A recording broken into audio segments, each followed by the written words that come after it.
What's up, fish tube? Bearded Bob once again, checking in. It's been a while, a lot of stuff going on.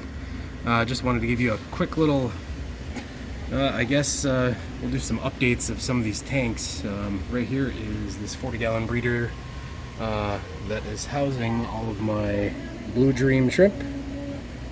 These guys are doing really well. There's some blue velvets that are starting to form out of this line that I need to set up a new tank and get them moved out. This is just a recent thing.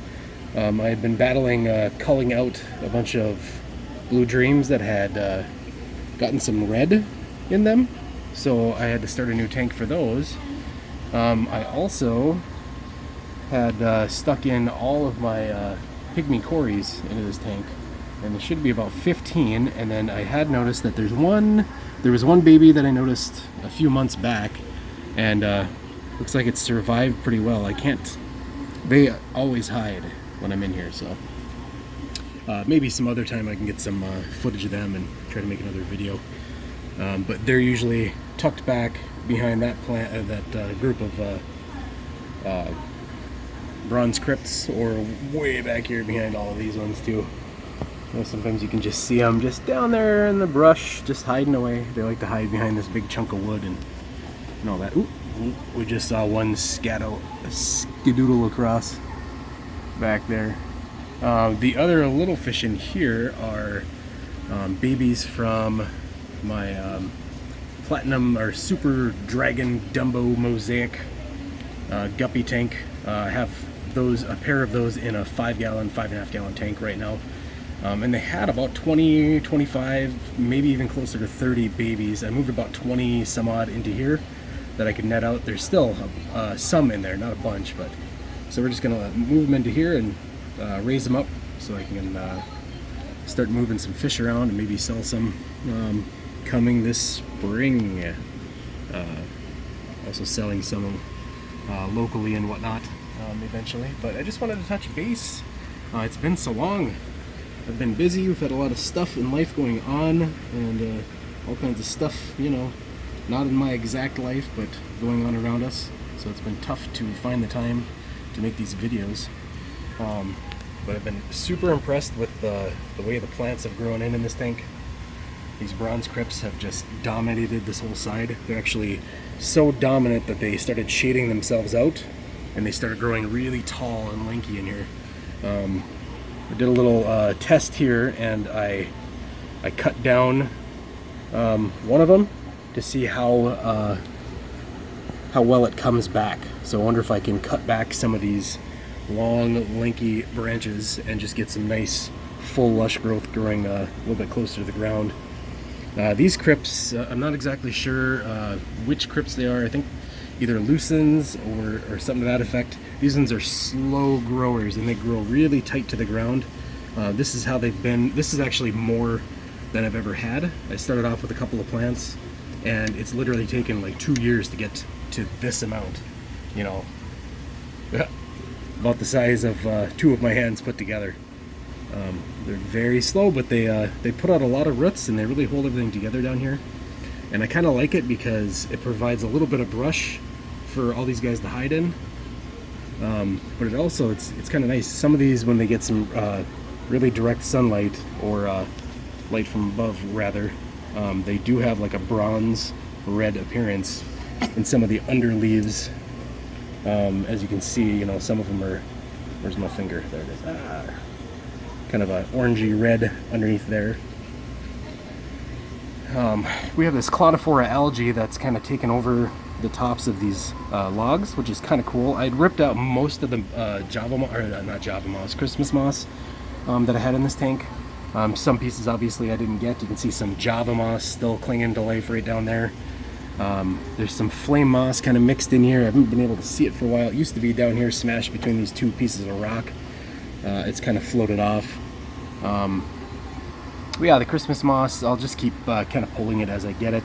I kind of like to leave it in there because it's nice area for these shrimp to kind of pick on, and the Corys, I think, feel a little bit more secure instead of sitting on right on top of the Complete. You know, they can get on there or on some of this Clodophora algae that's kind of growing. And it stays like this. It doesn't get stringy or whatever. As you can see there, it's like a miracle moss ball. That's what those things are made out of, is cladophora algae. So it's not moss. Well, I mean, I guess you could call it a moss. It looks mossy. Not like actual like Christmas moss or Java moss, but just this stuff right in the middle here. Yeah, it provides some area, some habitat for all these guys. I just moved these guppies in here last night. Like I said, way too many to have in a 5.5 gallon tank. I've also been trying to propagate more of this, whatever this plant is in here, AR cardinalis. So I've been cutting, there's one stalk that's taller here that I've been cutting the top off of every time it grows a nice crown on it, and then planting it down in the bed around it. And then I moved a few to other places too. This Bacopa caroliniana, same thing. When it kind of gets a big cluster of it like that, I'll rip it apart by the roots, because it has tons of roots underneath all this, and just kind of spread it out, and it's a very easy way to propagate it. There's one, you see him way in the back there? One of the Pygmy Corys. Like I said, they're super shy. Anytime that I'm over here, they don't like to come out. I just started another batch of brine shrimp, so hopefully I can get them to breed again. I think what worked for me the last time was I dropped the water level down quite a bit for a few days, and then added in the brine shrimp while the water was still low, and then turned on my water. I have there's no top on it right now because I've been trying to remove all the duckweed from my whole aquarium room. But you can see the water dripping in right there. That water comes in at about 60 degrees, so it's a little bit cooler than about 70 where the tank is sitting at right now. I think it sits normally around 70, 72, because it's right across from a heat duct down here in the basement in the fish room. But I'll shut off the water going to the other tanks and have it just strictly come out of here when the water level is down.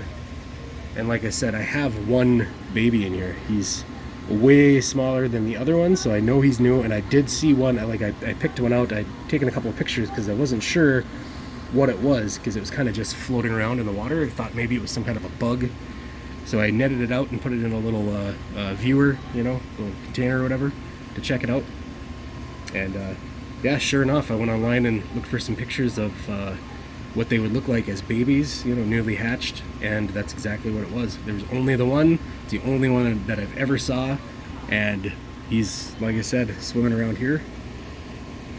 I wish we could see him. I wish they would come out, but maybe with these guppies in here, once they raise up a little bit, maybe it'll make those guys feel a little bit more comfortable coming out, kind of like a dither fish kind of thing for them.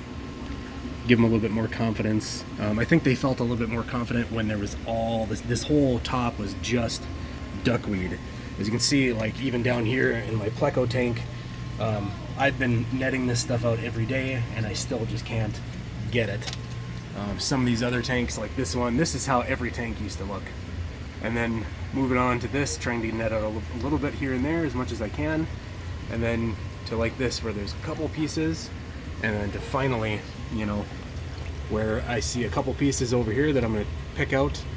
And usually there's some that are over by this homemade overflow here, or kind of stuck in the top of these plants here. They like to hang on to a piece of duckweed here and there. But I got to get every single last piece of it out, and that involves too, like putting my finger, getting it wet and rubbing underneath the rim, trying to get it all washing into the top of the tank so I can net it out. It just takes forever.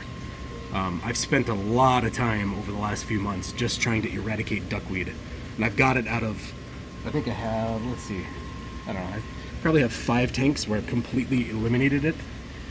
So it's a good start. There's a lot more to go, and guys, so stay tuned. I plan on doing an update here on like my water system and a few other things. If you're still watching this late in the video, please do me a favor, like, subscribe, share, check out my Instagram. I haven't posted anything on there in a long time either, but I promise if people start following me, I will. Just got to find the time. Again, thanks for watching, and peace. I'll just leave you with a little bit of a view of these fish and shrimp.